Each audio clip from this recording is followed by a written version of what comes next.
I can say to you, the American people, help is here and hope is on the way. I just want to let you know, I inherited a mess. I can't guarantee we're going to solve everything, but I can guarantee we can make everything better. There has never been a presidency that's done so much in such a short period of time. We have to come together.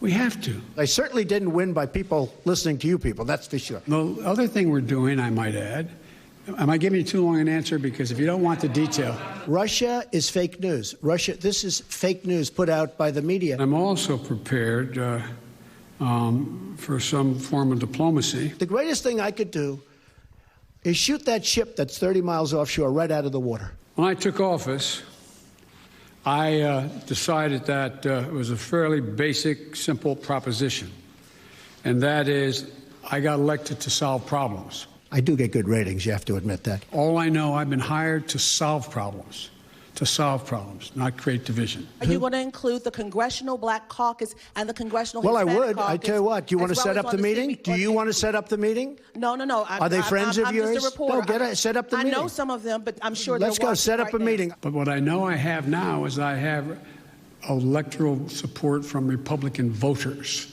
I put it out before the American people, got 306 electoral college votes. I guess it was the biggest electoral college win since Ronald Reagan. My predecessor. Oh, God, I miss it. Wow. Joe Biden and Donald Trump's first news conferences as president. What a difference, Joe. I mean, big difference. And you could talk, I think, most importantly about the tone of it. You know, even Trump supporters by the end were talking about how exhausted they were by the man, by the tweets. Many voted for him because they were voting against who they considered to be extreme Democrats. But it was yesterday, even if you didn't agree with Joe Biden ideologically on every point, even if you were concerned about maybe his position on some issues, chances are good if you were an American and you were watching that, you noticed a change of tone. You actually heard somebody that was trying to bring Americans together, somebody who said, I've been elected to be a problem solver, to bring this country together, as opposed to, again, Donald Trump being extraordinarily combative. Well, a couple weeks in talking about no president's ever done as much as it's just, again, it was all about him. It was all a bunch of lies. It was all intended to divide Americans, and, well, he divided Americans, and he's in Mar-a-Lago because of it. With us, we have White House reporter for the Associated Press, Jonathan Lemire, Pulitzer Prize-winning columnist and associate editor of The Washington Post, and MSNBC political analyst Eugene Robinson, NBC News and MSNBC national affairs analyst, host and executive producer of Showtime's The Circus, and host of Hell and High Water podcast from The Recount, John Heilemann, and White House correspondent for PBS NewsHour, Yamiche Alcindor. Yamiche was one of the journalists who asked President Biden questions in yesterday's news conference. She's also been to many Trump news conferences, so we'll get to all of that in just a moment. Well, Yamiche, tonally, quite a difference yesterday.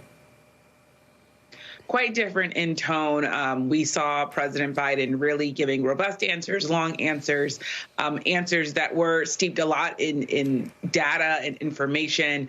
Obviously, he was less hostile. There were, I think, some illuminating questions about the way that he's handling the situation at the border, feeling like he needs really more time to get his arms around that, saying that he'll let journalists in after he can implement his plan in those crowded facilities, but also talking about the filibuster as a relic of the Jim Crow era, but not ever really going as far as to say that he would eliminate it, even though he came really, really close to doing so. And of course, setting a new goal on COVID for 200 million shots before his first one, or by the end of his first 100 days.